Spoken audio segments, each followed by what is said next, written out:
तो विलयन के प्रकार हुए, और विलयन के प्रकार के बाद विलयन की परिभाषा हो गई है ना। अब विलयन के प्रकार देख देते हैं कि विलयन कितने प्रकार का होता है। विलयन के प्रकार, अभी हमने बताया कि विलायक की प्रकृति के आधार पर विलयन के प्रकार लिखते हैं हम कि विलयन कितने प्रकार के होते हैं। तो एक तो होता है ठोस विलयन, एक तो क्या कहलाएगा, ठोस विलयन। कौन सा ठोस विलयन होगा, जिसमें विलायक की प्रकृति क्या होगी, विलायक की प्रकृति ठोस होगी, लेकिन विलय की प्रकृति क्या होगी, ये फिक्स नहीं है। ठीक है, अतः ये ठोस विलयन 3 प्रकार के हो सकते हैं। कितने प्रकार के हो सकते हैं, 3 प्रकार। कौन कौन से, जिसमें विलायक की प्रकृति ठोस हो, विलय की प्रकृति ठोस हो, विलायक की प्रकृति ठोस हो और विलय की प्रकृति द्रव हो। विलायक की प्रकृति ठोस हो और विलय की प्रकृति गैस हो। ठीक है, तो इनके एक एक एग्जाम्पल देखेंगे हम, उदाहरण क्या क्या बनेंगे। ऐसे ही हमारा दूसरा होता है द्रव विलयन। कौन सा होता है, द्रव विलयन। द्रव विलयन भी आपका इसी प्रकार से होगा, 3 प्रकार का। पहला, विलायक की प्रकृति द्रव अवस्था में है और विलय की प्रकृति ठोस हो सकती है द्रव के साथ, द्रव के साथ द्रव हो सकती है और द्रव के साथ गैस हो सकती है। तो ये भी आपके 3 प्रकार के हो गए। इसी प्रकार तीसरा जो विलयन का प्रकार है वो है गैस विलयन, और गैस विलयन में भी 3 प्रकार हो जाएंगे, फर्स्ट, सेकंड और थर्ड। यदि विलायक की प्रकृति गैस है लेकिन विलय की प्रकृति ठोस हो सकती है, और विलायक की प्रकृति गैस है तो उसकी प्रकृति द्रव हो सकती है और गैस के साथ गैस भी हो सकती है। तो ये कितने प्रकार हो गए इसके, टोटल 9 प्रकार हो गए। लेकिन विलयन के कितने प्रकार हैं, 3 प्रकार हैं। तो 3 में 3 हो गए, 9 कंप्लीट विलयन हो गए। अब इनके उदाहरण देखने हैं हम। पहले उदाहरण को थोड़ा सा समझेंगे, याद करेंगे किस तरीके से, तो रटना नहीं है, थोड़ा समझ के याद करना है, हो जाएंगे। देखो, जैसे हम मिश्र धातुओं की बात करते हैं तो मिश्र धातु किस में आते हैं, ठोसों के साथ ठोस में आते हैं। जैसे आप सोच के देखो कि कोई ठोस विलायक है और उसमें ठोस विलय डालना है, तो चूर्ण बना के तो डाल नहीं सकते। ठीक है, क्योंकि चूर्ण बनाने से समांगी मिश्रण बनने की संभावना बहुत कम होती है। हाँ, लेकिन अगर उनको लिक्विड फॉर्म में ले आया जाए तो लिक्विड फॉर्म में वो आपस में मिश्रित हो सकते हैं। तो यहाँ केवल ऐसे ही ठोस पदार्थ मिश्रित होंगे जिनके मेल्टिंग पॉइंट लगभग समान होंगे। ठीक है, तो हम क्या करते हैं कि कुछ संक्रमण धातुएं होती हैं और उन धातुओं को, डी ब्लॉक की जो धातुएं हैं उनके आकार लगभग एक जैसे होते हैं, तो उनके मेल्टिंग पॉइंट भी लगभग एक जैसे होते हैं।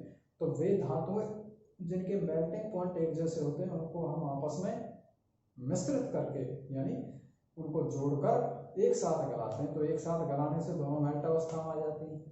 थोड़ा बहुत 10-15 डिग्री सेंटीग्रेड का अंतर होता है, तो ये कोई अंतर नहीं है। ठीक है, तो उससे क्या है, दोनों मेल्ट अवस्था में आएंगी और आपस में मिश्रित होकर क्या बना लेंगी, समांगी मिश्रण बना लेंगी। फिर उनको ठंडा कर देंगे तो वो कहलाएगा मिश्र धातु का कौन सा विलयन हो गया, ठोस विलयन। ठीक है, तो ठोस विलयन का एक उदाहरण है मिश्र धातु, जैसे पीतल है, कांसा है, तो ये सब किसमें आ जाते हैं, ठोस विलयन में आ जाते हैं। दूसरा है ठोस के साथ द्रव को घोल दें, यानी ऐसा कौन सा द्रव पदार्थ है या ऐसा कौन सा पदार्थ है जो कि ठोस पदार्थ में जाके उसकी प्रॉपर्टी से मैच करता है। यानी ऐसे समझो, जैसे मैंने किसी धातु के साथ किसी पदार्थ को घोलना हो तो उसकी प्रकृति धातु के जैसी होनी चाहिए, तभी घुल पाएगा। लेकिन ऐसा कौन सा धातु है जो मेल्ट अवस्था में पाया जाता है, तो मरकरी होती। ठीक है, तो मरकरी के जितने भी आपके एग्जाम्पल हैं वो आपके किस में आ जाएंगे, ठोस द्रव विलयन में आ जाएंगे। ठीक है, तो उसमें कौन से आगे देखो, जैसे सोडियम के साथ Hg घोल दिया हमने, तो Hg के साथ कोई धातु घोल दी जाए तो उसको अमरगम कहते हैं।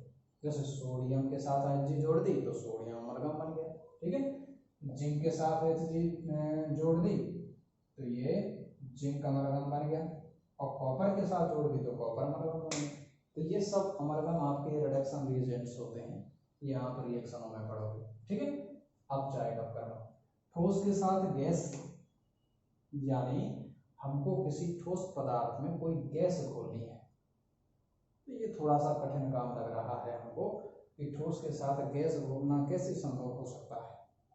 तो इसको थोड़ा सा हम अलग तरीके से समझेंगे कि ठोसों में क्या है, एक्टिव साइट होती है, और एक्टिव साइट यानी मुक्त संयोजकता होती है, और उन मुक्त संयोजकताओं पर किसी गैस का हम क्या करा सकते हैं, अधिशोषण करा सकते हैं। पढ़ेंगे, एक पाठ आएगा आपका पृष्ठीय रसायन, उसमें आएगा अधिशोषण।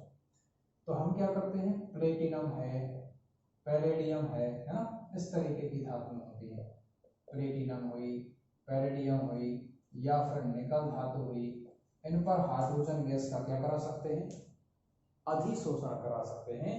उससे जो आपका यौगिक बनेगा तो वो सामान्य रूप से इस पर एडजॉर्ब हो जाएगी, और एडजॉर्ब होकर क्या बना लेगी, ठोस गैस विलयन बना लेती है। ये भी रिडक्शन रिएजेंट होते हैं, ठीक है, हाइड्रोजनीकरण अभिक्रिया कराने के लिए काम आते हैं। दूसरा जो आपका विलयन है वो है द्रव विलयन। द्रव विलयन के तीन, इन तीनों को याद करना कोई ज्यादा बड़ा काम नहीं है, क्योंकि यहाँ पर हम जो विलायक लेंगे वो द्रव अवस्था में वाटर लेंगे, क्योंकि वाटर सार्वत्रिक विलायक होता है, तो हमें और ज्यादा दिमाग लगाना नहीं, वाटर के साथ मिक्स करना।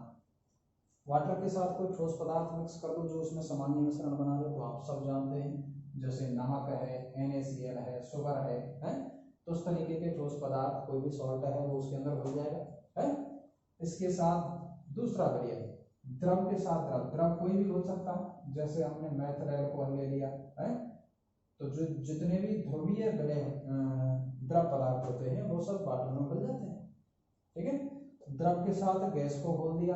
अब आपको पता है कि जल में मछलियां जिंदा हैं, क्यों, क्योंकि वाटर में ऑक्सीजन खुली हुई होती है, ऑब्जर्व कर करता तो वो खुली हुई है इसलिए। तो इसमें कोई सी भी गैस हम घोल सकते हैं, बस बात अलग है कि घोलने की क्षमताएं अलग अलग होती है, ठीक है। तो इसमें कई गैस ऐसी होती हैं, जैसे नाइट्रोजन घोल दी, अमोनिया घोल दी।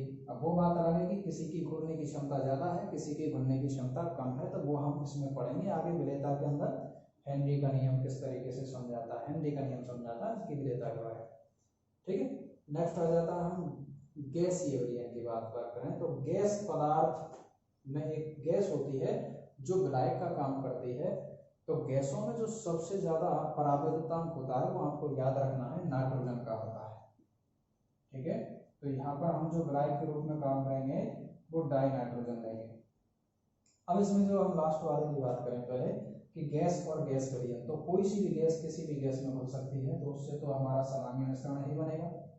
ऐसा कोई ठोस पदार्थ लेना है जो किस अवस्था में आ जाए, गैसीय अवस्था में आ जाए, जैसे ऊर्ध्वपातित पदार्थ होते हैं, ठीक है। तो N2 के साथ जैसे हम कपूर के साथ विलयन बना सकते हैं, नौसागर का विलयन बना सकते हैं, इसके साथ, तो वो कहलाएगा गैस ठोस विलयन। ऐसा ही कोई द्रव पदार्थ होना चाहिए जो गैसीय अवस्था में आ जाए, जैसे क्लोरोफॉर्म हो सकता है और ईथर हो सकता है। ये आपके प्रकार हो गए किसके, विलयन के प्रकार, ठीक है।